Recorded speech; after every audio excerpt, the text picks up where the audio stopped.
Welcome to On the Hill, a quarterly series dedicated to informing hoteliers of the latest legislative updates in the hospitality industry.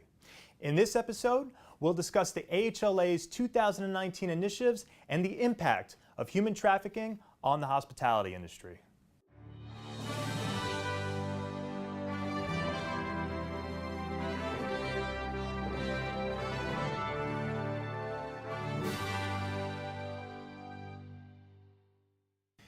Thanks for joining us today. I'm AHLA, Senior Editor at Hotel Business, and I'm here with Chip Rogers, President and CEO of the AHLA.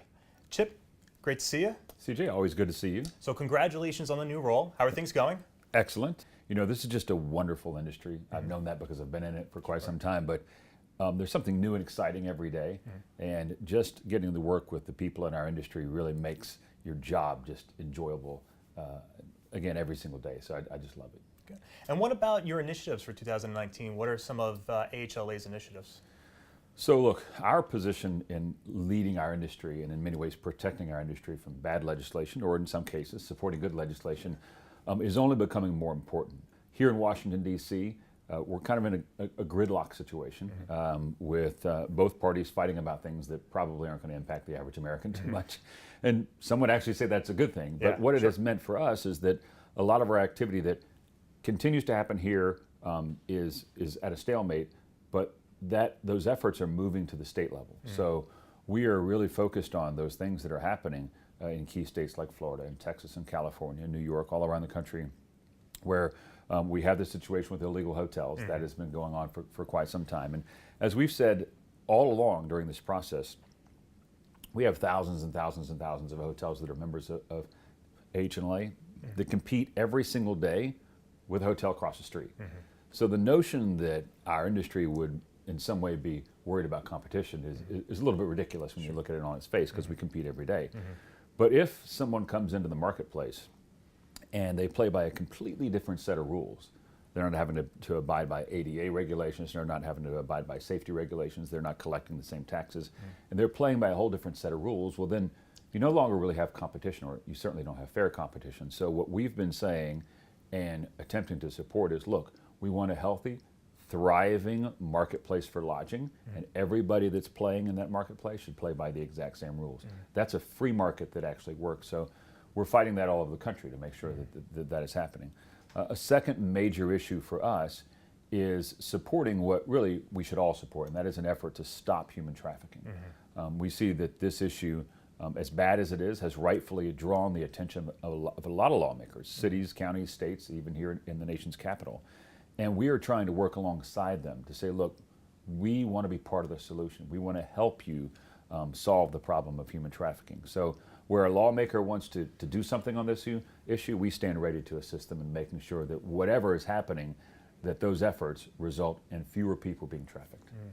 And you've been in the industry for a while, so how have you seen that issue, human trafficking, evolve over the years? That's a great question, because if you go back about 5 years ago, I think when we first began learning of human trafficking and just how widespread it was, there was probably an attitude by some to say, well, that's dirty, that's ugly, I just want to kind of ignore it and stay away from it. And yes, it is dirty, and yes, it is ugly, but ignoring it doesn't solve it.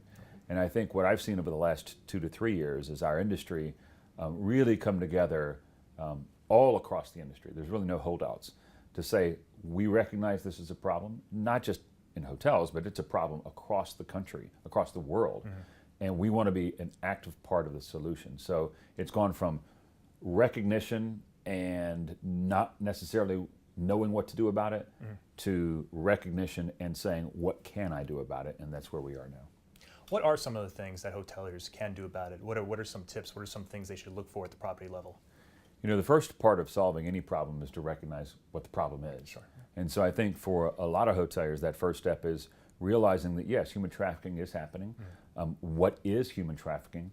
And how do young people get brought into this?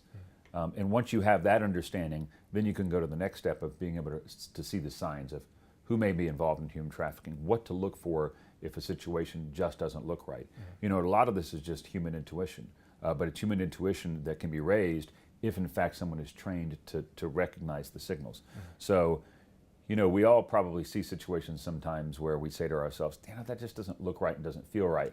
But if we know why it doesn't look right and doesn't feel right, we're a lot better equipped to do something about it. So we really support this idea of training. All of the members of AHLA across the board, we're urging them to make sure that all of their hotels, every person that works in a hotel is trained and trained rather quickly when they come on board, because we feel like if we have an army of people out there watching and making sure that human trafficking is not happening in hotels, we'll eventually stamp it out. And what about the hotel chains, the brands? What are some more things that they can do? Is it more training for them as well?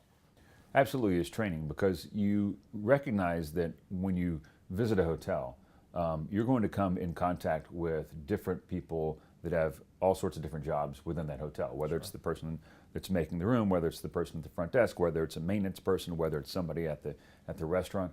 You're going to come in contact with a lot of different people. So you as a hotel owner and as a hotel brand need to make sure that all of those people have received training.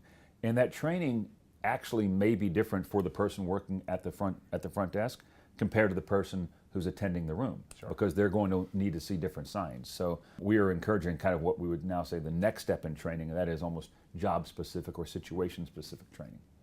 Chip, thanks for the insight. I really appreciate it. Absolutely. Thank you, CJ. And thanks for joining us.